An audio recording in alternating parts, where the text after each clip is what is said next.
Well, money is a reflection of our values. How we handle money, and that's another reason it's very important, because if your values are not aligned, you're going to struggle in any relationship, but certainly, and so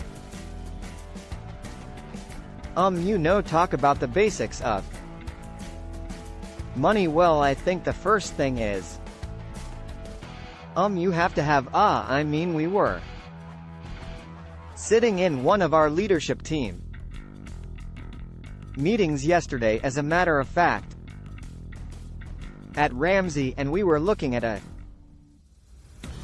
business unit, and they kept going, we need to do this, we need to do this, and we did not have agreement on the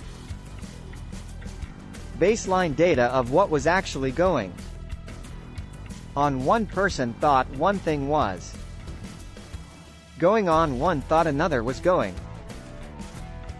on. I said we got to back up, we got to put data in front of us, and once we all agree on exactly where we are, then we can discuss where we're going. And I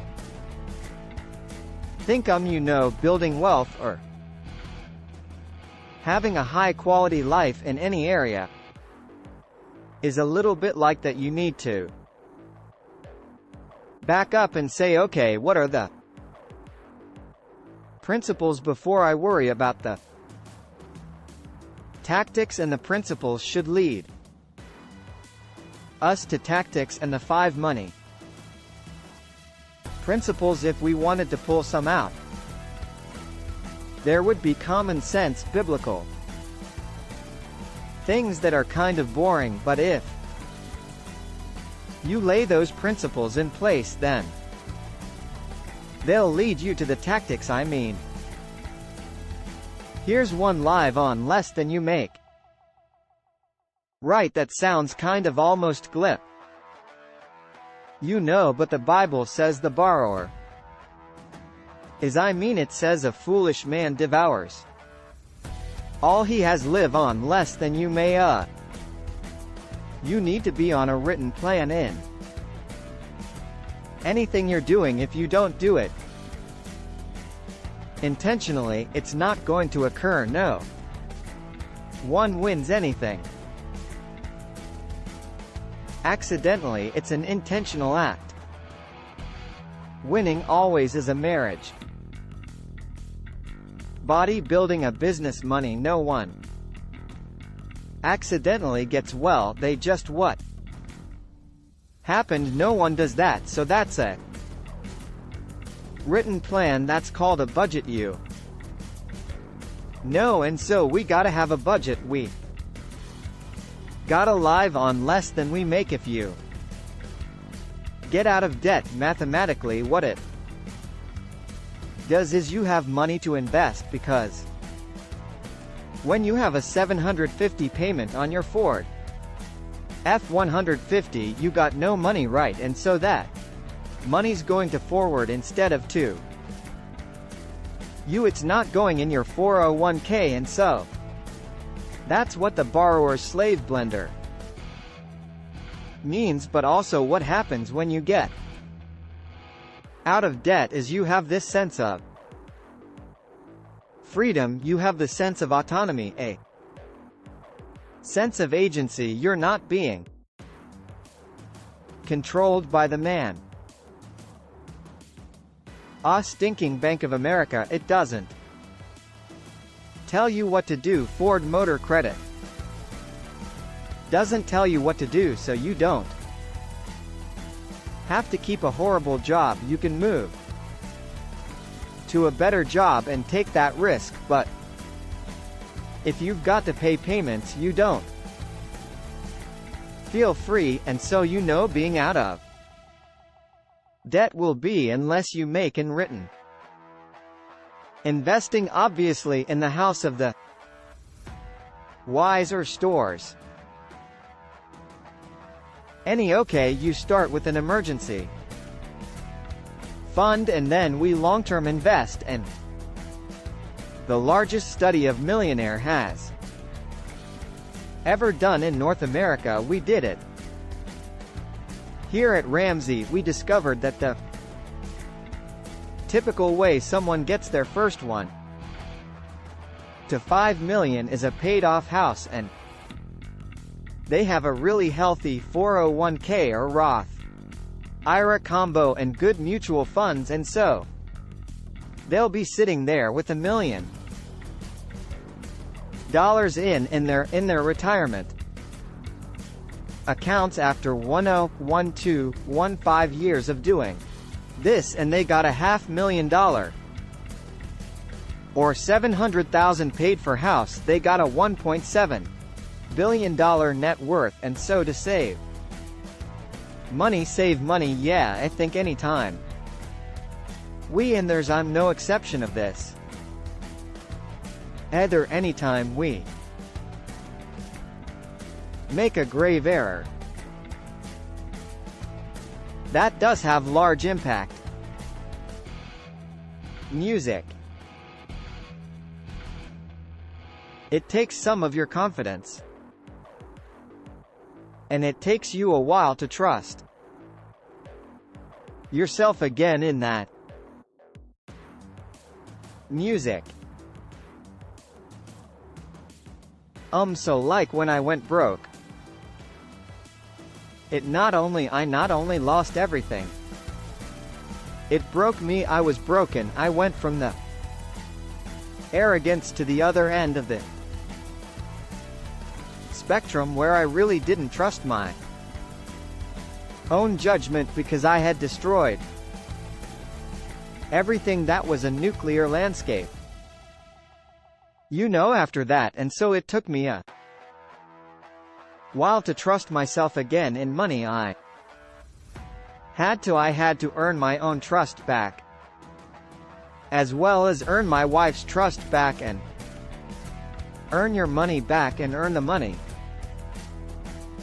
back in the process. But I had to put a pattern in my life that was trustworthy, that I began to trust. First I trusted the pattern and the truth of the principles, and later I began to trust myself to apply them. Taking the long haul, being the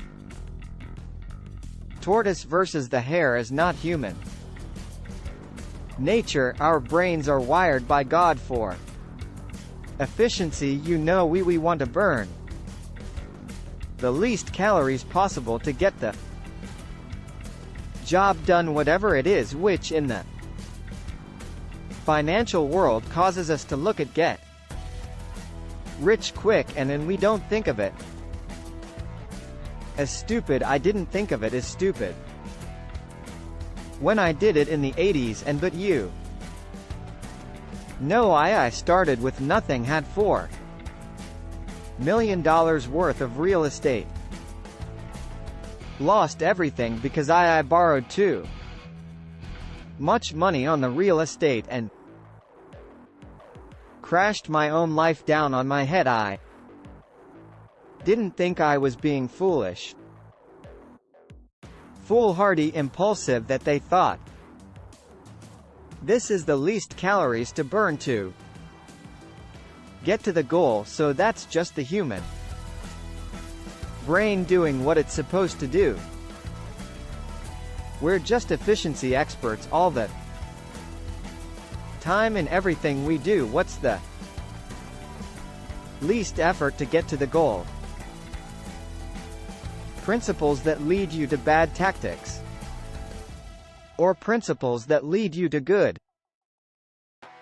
tactics? Yes, and the principle was a bad principle that I was functioning in, and just put a little icing on the cake of a little pride, a little arrogance that says up, yeah, I know that for that guy, but I'm really good at math, and I grew up in the real estate business, and I know things well. Money is a reflection of our values, how we handle money, and that's another reason that it's very important, because if your values are not aligned, you're going to struggle in any relationship, but certainly in a marriage relationship. And so, talk about the basics of money. That I loved it and I use it all the time. I want zero down everything. I'm going to buy a zero down truck. I'm going to buy a zero down stereo. I'm gonna buy zero down couch. I'm gonna put nothing down on the house, and you hate that, and we got a problem. We're gonna have to work through this, or we're going to have to. This is a deal killer. Okay, but when you can agree on your money, what you've ended up agreeing on is your dreams, your fears, your visions. You're in agreement.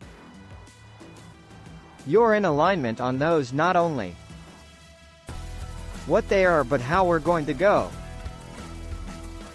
after them. And now you've got real harmony, and you've got a high probability of building wealth. That's the odd part of it. That's the infinity. Low power comes back in on itself. The savings of short-term investing is on. Okay, appreciable, and you can define what that is, but I generally eat things 3 years and less. I'm just saving the money. I'm really not putting it in something that's going to be going up and down. Got it, because I need the money there. Right, and so I've got to have the access to it, so it needs to be. It's not going to earn a lot, but it's stable investing. I can ride a wave because I'm playing a long game.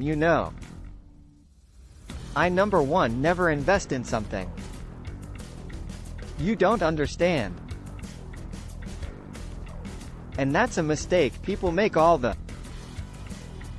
time. Number 2, you should always have an array of investments, a diversification.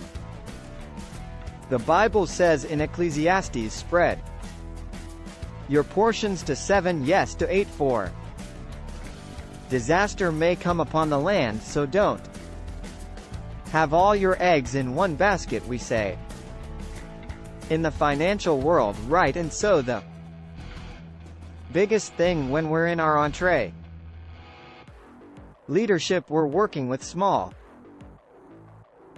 businesses, and we work with tens of thousands of them every year. The biggest thing, I got a guy, Heat and Air, he and their company's got 20 trucks, he's got 40-50 employees, and he's got no investments outside of his company, his own business. Yeah, he's everything goes back into the business, and that sets him up for 2 problems. One is he's not diversified, and if that goes south, he's completely baked. 2, he's got no exit strategy at retirement because he's got no money, and so it makes it very difficult. He has to sell that business.